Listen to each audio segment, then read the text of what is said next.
Bom dia, moçada! Tudo bem com vocês? Aqui quem vos fala é o professor Eugênio Bastos, canal Geogênio, a serviço dos alunos que gostam de estudar e passar em concursos.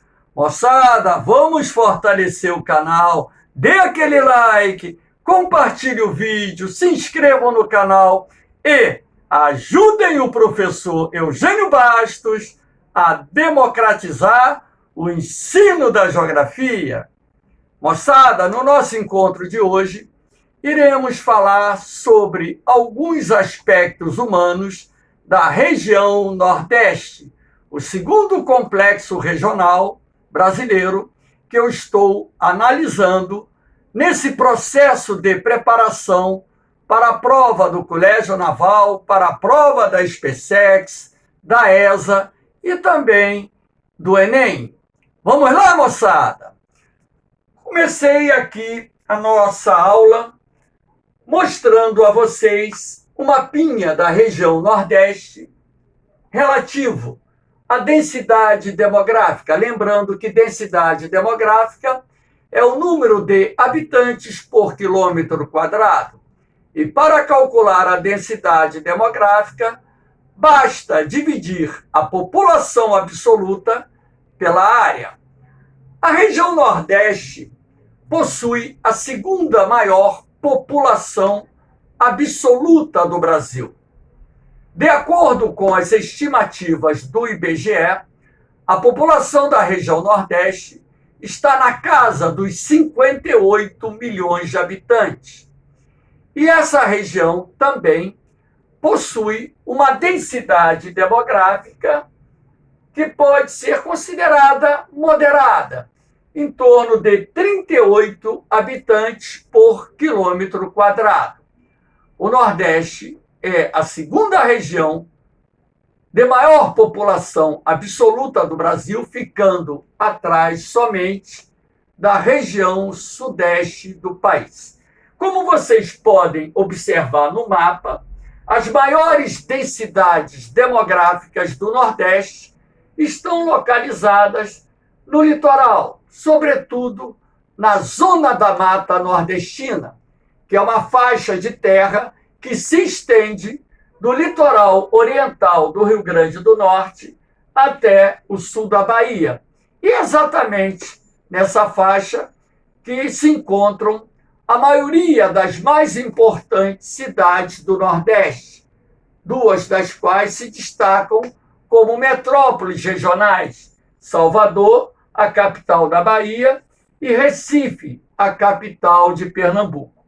Outras capitais estaduais também se encontram ali na Zona da Mata: Aracaju, a capital de Sergipe; Maceió, a capital de Alagoas; João Pessoa, a capital da Paraíba.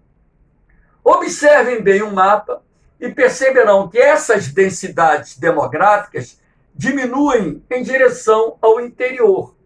Então, as menores densidades demográficas do Nordeste estão localizadas no sertão nordestino e também no sul do Maranhão e Piauí. É ali que se encontram as menores densidades demográficas do Nordeste, até mesmo porque nós vimos que o sertão nordestino é uma região submetida a secas sazonais e, dessa forma, os aspectos naturais não são assim tão favoráveis à fixação. Claro que o sertão tem uma população, mas não tão numerosa como a população da Zona da Mata e do Agreste. Lembrando que o Agreste é uma faixa intermediária ou uma sub-região que se localiza numa faixa intermediária entre a Zona da Mata Nordestina e o sertão. Aqui nós temos o crescimento demográfico. Eu utilizei os dados do censo de 2010, já temos aí uma defasagem de 10 anos, dos últimos dados do censo, mas a ideia aqui é mostrar a vocês que o crescimento da população da região Nordeste não é um crescimento acelerado. Mesmo que o Nordeste brasileiro apresente uma taxa de crescimento vegetativo ou natural acima da média nacional, no seu contexto geral, quando a gente transpõe para o crescimento demográfico, esse crescimento é pouco expressivo, igualando-se ao crescimento demográfico da região sudeste do Brasil. Mas por que isso? Em primeiro lugar, vocês não devem confundir o crescimento vegetativo ou natural, que corresponde à diferença entre as taxas de natalidade e mortalidade, com o crescimento demográfico.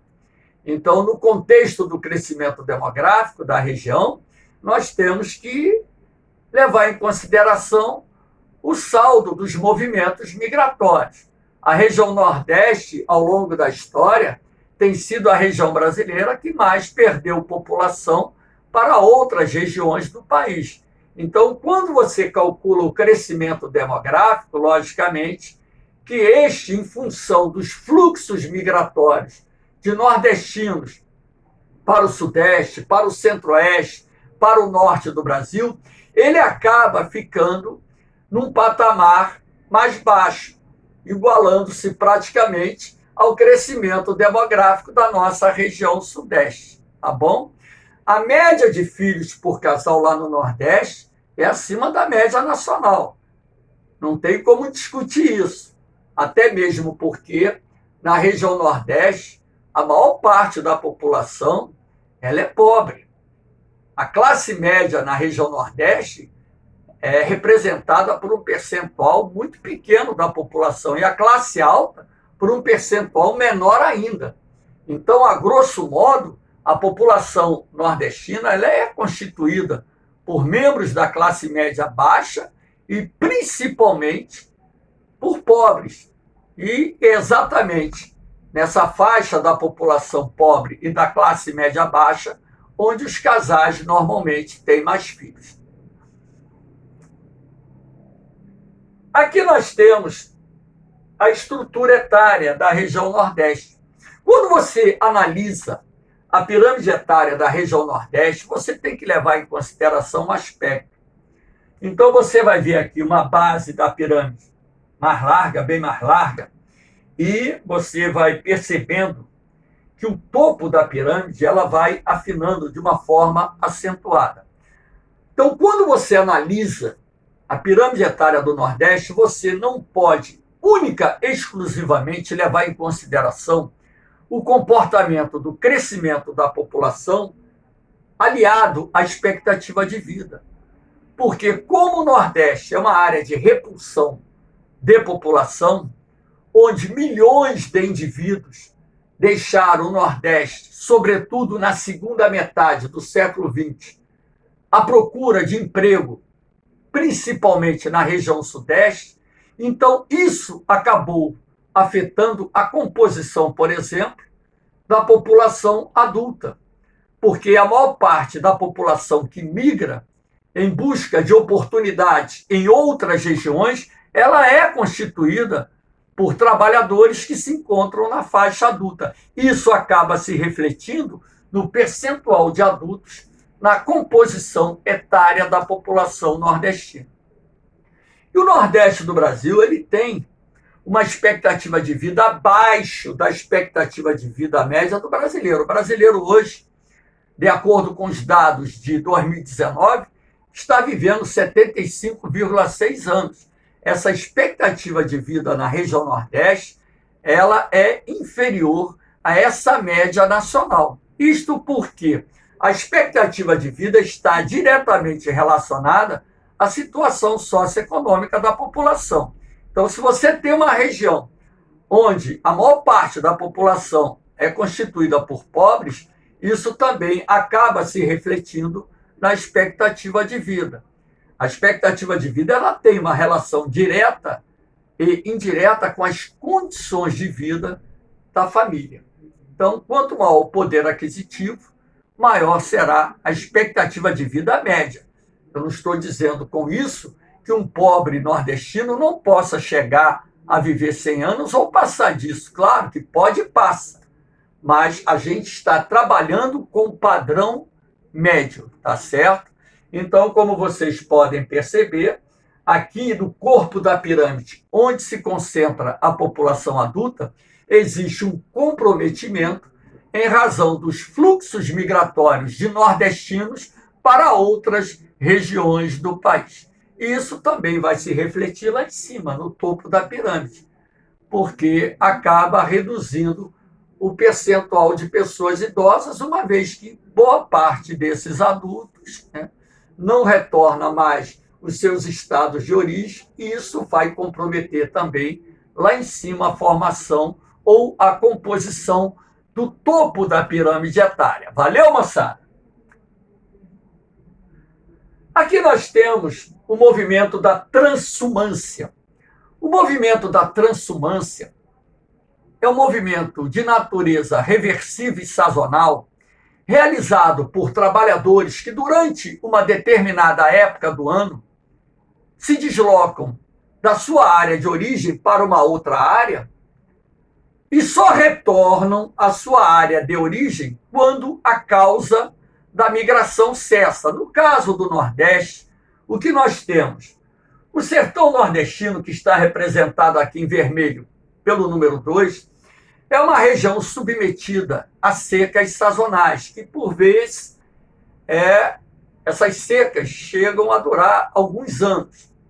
Então, muitos trabalhadores do sertão, sem oportunidades de trabalho, e mesmo aqueles pequenos produtores que não têm como irrigar suas terras, eles acabam se deslocando para o agreste, representado aqui pelo número 3, e para a zona da mata nordestina, representada aqui pelo número 4. Então, esses trabalhadores vão em busca de trabalho, vão trabalhar na colheita, por exemplo, do algodão, da cana-de-açúcar, do tabaco, ou em qualquer outra atividade econômica. Quando o período das chuvas reinicia no sertão nordestino, esses trabalhadores retornam para as suas áreas de origem, seus municípios de origem, onde muitos vão trabalhar nas suas roças ou lavouras de subsistência e outros vão trabalhar nas propriedades rurais maiores. Então, a transhumância é um movimento que é muito comum na região nordeste do Brasil.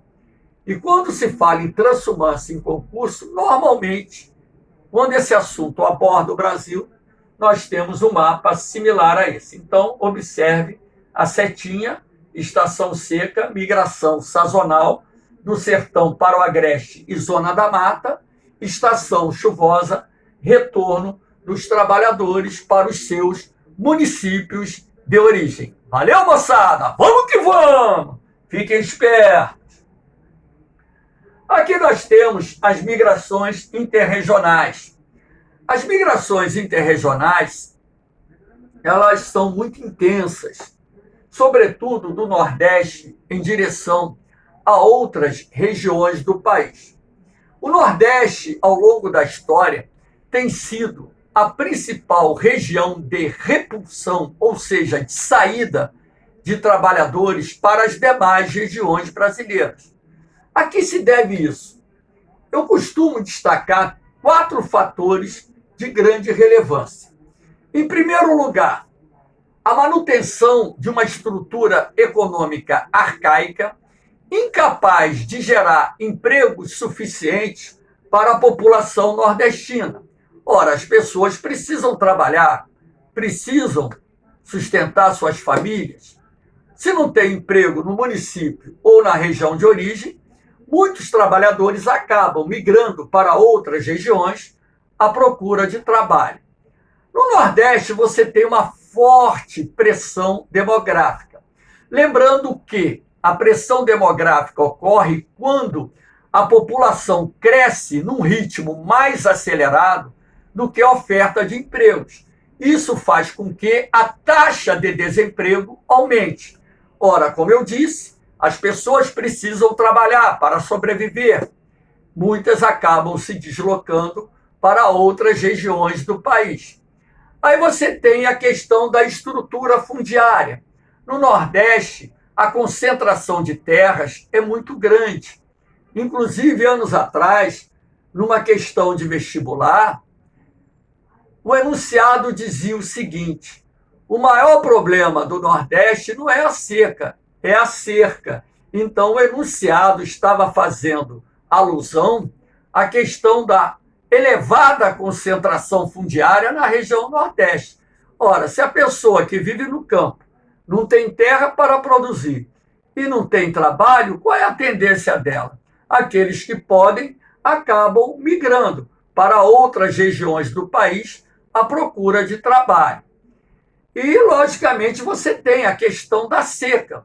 Essas secas sazonais também irão causar o êxodo de trabalhadores nordestinos, não só promovendo a transumância ou até mesmo a migração definitiva dentro da própria região Nordeste, assim como contribuindo para que esses trabalhadores migrem para outras regiões à procura de trabalho.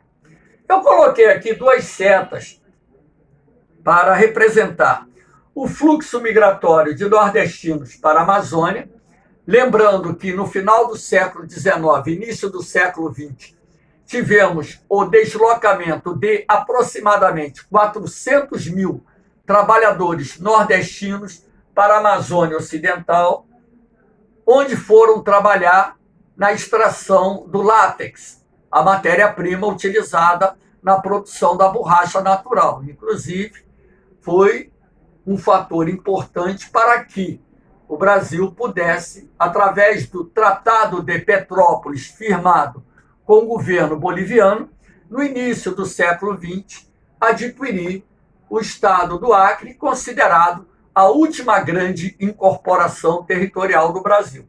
Nós também tivemos o fluxo intenso de nordestinos para a Amazônia a partir da criação do PIN, do Plano de Integração Nacional, desenvolvido no governo Médici em 1970. Então, o governo brasileiro concedeu terras, doou moradias nas margens das rodovias de integração nacional, nas chamadas agrovilas, para trabalhadores rurais sem terra do Nordeste. E muitos nordestinos também migraram para a Amazônia para trabalharem nos projetos agropecuários, extrativos, nas grandes obras realizadas na região, nas áreas de garimpo e por aí vai. Nós temos também o fluxo de nordestinos para a nossa região sudeste. Esse fluxo de nordestinos para a região sudeste começou, na verdade, com o ciclo da mineração, quando então tivemos a transferência do eixo econômico do Brasil do Nordeste para o Sudeste. E, inclusive, o ciclo da mineração foi responsável pela transferência da capital de Salvador para a cidade do Rio de Janeiro. Todavia, o maior fluxo de nordestinos para a nossa região vai ocorrer na segunda metade do século XX, motivado pela expansão da atividade industrial na região sudeste. Por curiosidade, São Paulo é o estado brasileiro que tem o maior número de nordestinos vivendo fora dos seus estados de origem. O mesmo acontecendo com a sua capital, a cidade de São Paulo. Então, esse fluxo de nordestinos foi muito intenso, principalmente para São Paulo e Rio de Janeiro. A região sudeste ela continua recebendo fluxos migratórios do Nordeste na atualidade. Não tanto como no passado, mas continua recebendo trabalhadores nordestinos. E nós tivemos, eu não coloquei aqui a seta, mas tivemos também o fluxo de nordestinos para a região centro-oeste, principalmente para a área onde se localiza o Distrito Federal. Nesse caso, inclusive, por ocasião da construção de Brasília, milhares de trabalhadores da construção civil se deslocaram da Bahia para o Distrito Federal. E mesmo após a inauguração de Brasília, muitos trabalhadores procedentes do Nordeste continuaram migrando para o Distrito Federal. Se você faz um levantamento, né, nas cidades satélites, que são aquelas que orbitam no entorno de Brasília, para saber a procedência da população, você verá que boa parte da população dessas cidades satélites é procedente dos estados nordestinos. A região sul do Brasil não recebeu um grande fluxo de trabalhadores nordestinos. Talvez tenha sido, talvez não, com certeza, a região que recebeu o menor contingente de trabalhadores nordestinos. Aqui nós temos as migrações de retorno.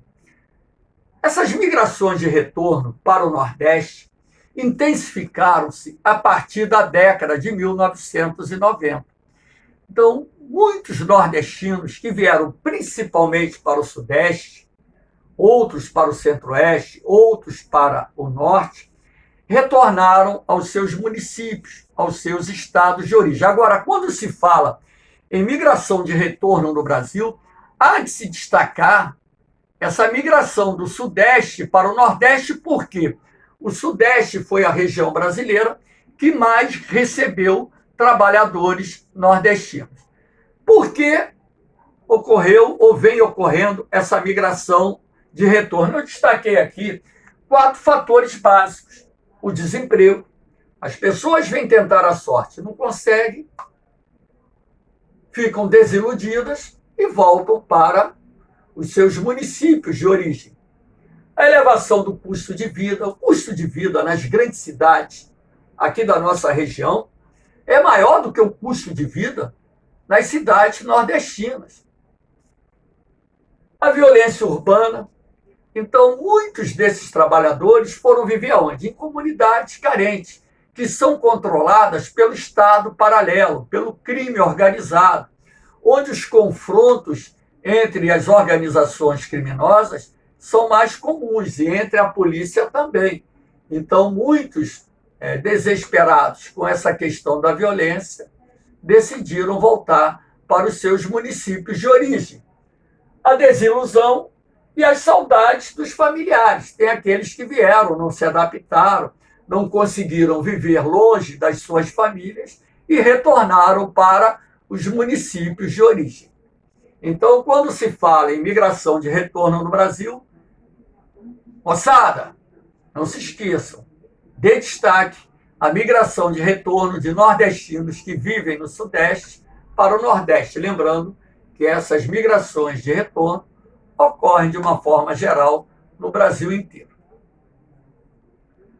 Aqui nós temos os aspectos humanos da miséria no Nordeste. A ideia aqui é falar sobre as condições socioeconômicas da maior parte da população nordestina. Não existe nenhuma região do Brasil onde, proporcionalmente falando, a miséria venha a ser tão grande como no Nordeste.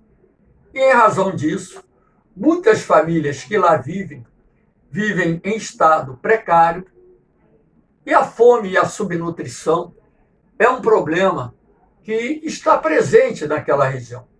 Inclusive, o Nordeste, além de ser a região brasileira de menor expectativa de vida, também é a região brasileira de maior taxa de mortalidade infantil, que são aspectos que estão intimamente relacionados com a condição socioeconômica de uma população. A concentração da riqueza no Nordeste é histórica. Nenhuma região do Brasil tem tanta concentração da riqueza como no Nordeste do Brasil. E isso acaba contribuindo de forma direta para os piores indicadores sociais registrados nessa região.